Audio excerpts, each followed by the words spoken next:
Bom, o que eu tenho a dizer para vocês hoje é um pouquinho da minha história de como o rock me seduziu. Eu sou um cara que, assim, por volta de 1975, eu já tinha de 9 para 10 anos de idade. E é claro que, né, nas rádios, e se tocava até na rádio AM, por exemplo, Stairway to Heaven, do Led Zeppelin. Obviamente que na hora do solo do Jimmy Page eles iam abaixando, abaixando, abaixando e terminava a música por ali. Nas FMs, assim, então nem se fala, tocava demais rock, né? Era o pop de hoje em dia, era o rock da época, guardada as devidas proporções e desse sacrilégio que eu acabei de fazer aqui agora. Eu, nessa época, por volta dos meus 10 anos de idade, eu já conhecia Beatles, já conhecia rocks que eu ouvia, mas não sabia identificar, não é? Principalmente, assim, a única coisa que eu sabia que era rock e eu conseguia identificar mesmo eram os Beatles. A única coisa. Até que um dia, por volta de 1975, minha mãe comprou para mim esse compacto aqui.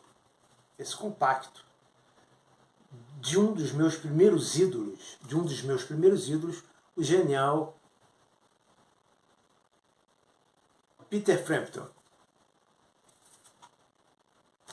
Frente e verso idênticos. E ele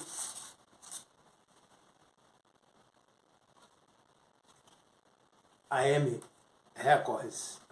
Ele traz aqui no lado A Show Me The Way ao vivo e The Crying Clown em estúdio.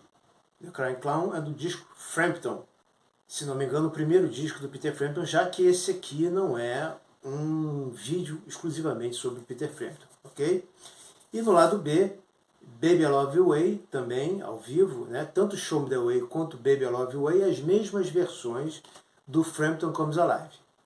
E Money, I'll Give You Money, espetacular, sensacional, em estúdio também, se não me engano, do Frampton, com aquela guitarra chorando, como só o Peter Frampton sabe fazer, no meu modo de ver, assim,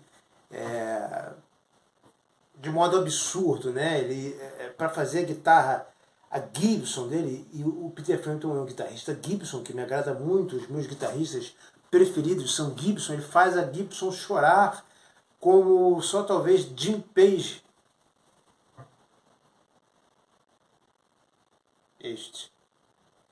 Como talvez só Jimmy Page e Ace Frehley saibam fazer. Mas antes de chegarmos aqui, ainda tem um outro cara que eu conheci na mesma época do Peter Frampton, que foi o Alice Cooper. E fiquei maluco porque foi até um pouquinho antes, soube que o Alice Cooper ia dar um show no Canecão. E na televisão passava o show, passava o vídeo, a chamada, a propaganda do show do Alice Cooper. Então aquelas tomadas de cena com aquele Alice Cooper, com aquela cara, né, borrada, com aquelas maquiagens, com aquele cabelo, e com aquela cartola branca, e na chamada dizendo que ele era agressivo, era feroz, era perigoso, chamando para o show no Canecão. E eu não tinha idade para ver esse show, eu tinha, foi um ano antes, em 1974, e realmente perdi, não é? Mas foram os caras, os primeiros caras de quem eu tive conhecimento, né? Além dos Beatles, então, e foram Peter Frampton e Alice Cooper. E assim, eu sou ídolo, eles são meus ídolos. Até hoje eu sou fã desses dois caras. Até que o tempo foi passando e eu sempre me interessei muito por música, tentei aprender a tocar violão, não consegui, mas sempre cantei direitinho e levava jeito para o baixo. Meus pais me deram um baixo, um contrabaixo, elétrico, e eu desenrolei direitinho no baixo. Mas nessa época eu era mais assim para um hipão, né? Um hip, assim, a tendência hip de gostar de MPB e daquele som assim, né? Que tivesse mais guitarra, não é? Eu gostava muito de Moraes Moreira, não sabia que aqueles guitarristas do Moraes Moreira eram Armandinho e Pepeu Gomes, então sempre o som da guitarra me interessava muito, até que eu comecei a conhecer Rolling Stones, né? Identifiquei os Rolling Stones na Rádio Cidade, Rod Stewart com a Do You Think I Am Sex, né? Que aliás eu tenho o compacto aqui, e aqui é o compacto Rod Stewart, Do You Think I Am Sex, Daya, e do outro lado Dirty Weekend, ok? Rod Stewart aqui com Carmine Apps na bateria, não é? Aquele cara no baixo, esqueci o seu nome dele, tipo um aspecto, mistura de japonês com latino, né? Um tecladista muito bom, uma banda muito boa do Rod Stewart. Fiquei doido quando eu vi o Rod Stewart também. Tocava na Rádio Cidade, ele logo foi, eu me lembro do Eladio Sandoval, que era o DJ da Rádio Cidade, dizendo que, tocando da Think M7, dizendo Rod Stewart cantando enquanto pode, que havia o processo aí, né, do Jorge Ben, por plágio, e logo tiraram. Devo dizer também que a carreira solo do George Harrison, a minha mãe sempre assoviava a música, né, My Sweet Lord, não é? Então eu também, fazendo aqui um reparo, conheço também o George Harrison, eu identificava também desde cedo.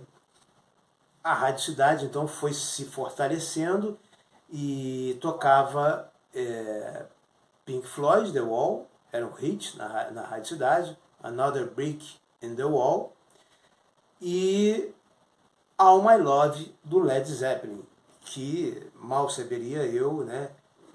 Eu gostei tanto dessas duas músicas, mal saberia eu o meu grau de envolvimento futuramente com Led Zeppelin e Pink Floyd, né? Com essas duas bandas. Assim, Led Zeppelin, a minha banda predileta, minha banda preferida, com Deep Purple, com Ian Gillan nos vocais, a formação clássica, e a minha outra banda preferida, assim, do hard rock, né? Do rock pesado, é o AC/DC com Bon Scott nos vocais. Então essas três, mas Led Zeppelin acima. E o Pink Floyd, assim, correndo paralelo por ser uma coisa progressiva, né? Eu devo dizer que juntamente com o AC/DC, um pouco antes, em 1983, o Kiss veio ao Maracanã. E o Kiss veio ao Maracanã em 1983 e foi aquele desbunde, né? Eu tenho que achar e mostrar aqui o meu ingresso do show do Kiss. Está em algum lugar aqui nessa bagunça toda e eu vou achar e vou mostrar para vocês. O show do Kiss foi assim o meu desbunde, a minha estreia no rock, não é? Alguns amigos até me sacaneavam me chamando de geração Kiss. Então realmente eu assumo que eu sou geração Kiss, porque eu conhecia rock, eu gostava de rock, eu simpatizava com rock, mas só me tornei um roqueiro, não é? Só tive meu batismo realmente naquele show do Kiss que lotou o Maracanã, tanto quanto o Papa em 1980 e Frank Sinatra. Tá? As pessoas não gostam de falar que o Kiss lotou o Maracanã da mesma forma. Eu fui naquele show e aquilo foi uma multidão absurda, aquele show do Kiss no Maracanã. E absurdo total foi esse fenômeno aqui.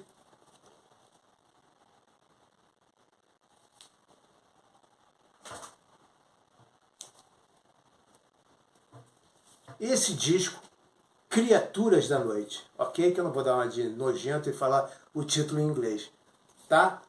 Gene Simmons, falecido Eric Carr, grande baterista, Paul Stanley e Ace Frehley na guitarra, outro guitarrista, Gibson, um dos meus favoritos, junto com Angus Young, do AC/DC, e e naturalmente Peter Frampton, que também é outro guitarrista Gibson, e James Patrick Page.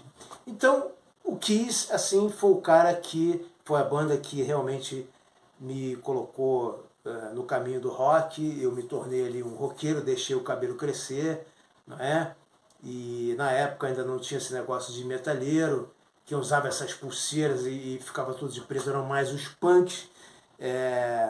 Inclusive depois teve o Rock in Rio, e eu vou contar uma passagem do Rock in Rio aqui em outro vídeo, mas eu estou passando aqui só para dizer, então, o fenômeno Kiss, ok?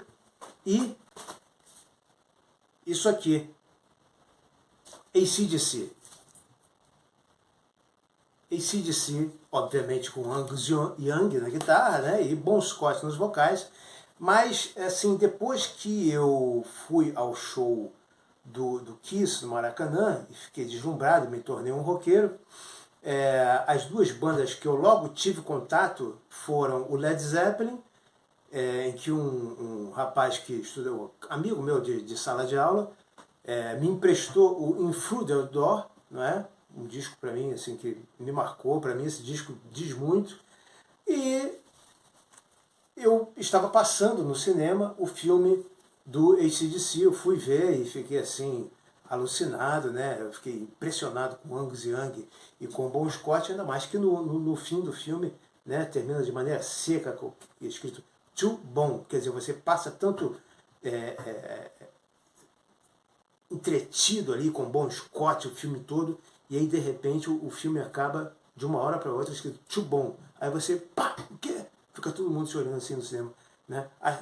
As pessoas que, né, novas como eu, que não tinham muito contato assim com o que vinha do exterior. Eu morava em Vila Valqueire, Marechal Hermes. É certo que tem gente que tinha mais, que estava mais avançada do que eu na época. Eu me considero um retardatário do rock, alguém que perdeu realmente algum tempo.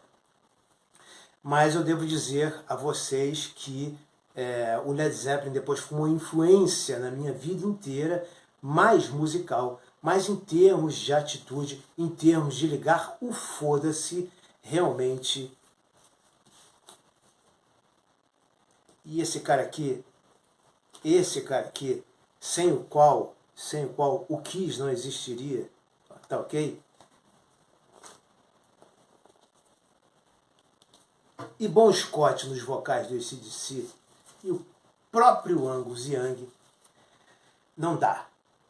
Foram as pessoas assim que disseram para mim, liga o foda-se, entende? E o rock me libertou, me acordou para a vida, me fez ver que eu era uma pessoa como as outras e que era obviamente diferente das outras.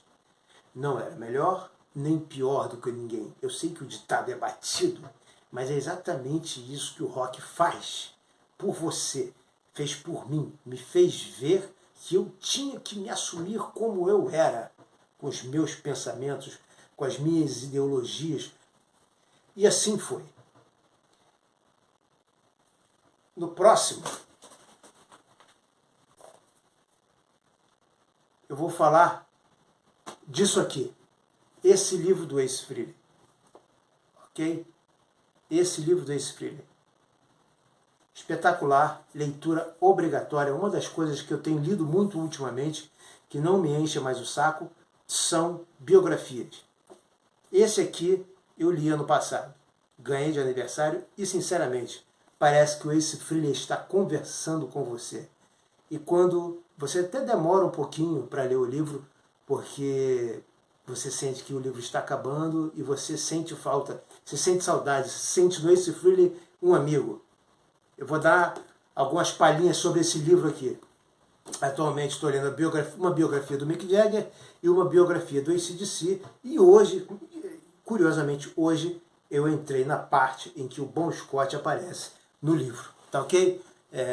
Estou com a camisa do Kiss porque não tenho uma camisa do AC/DC e gostaria de homenageá-los, então, por tudo que eles fizeram por mim, esses caras todos do rock, entende? E aqui não tem nada a ver com sexo nem com drogas, apenas, única e exclusivamente com rock and roll.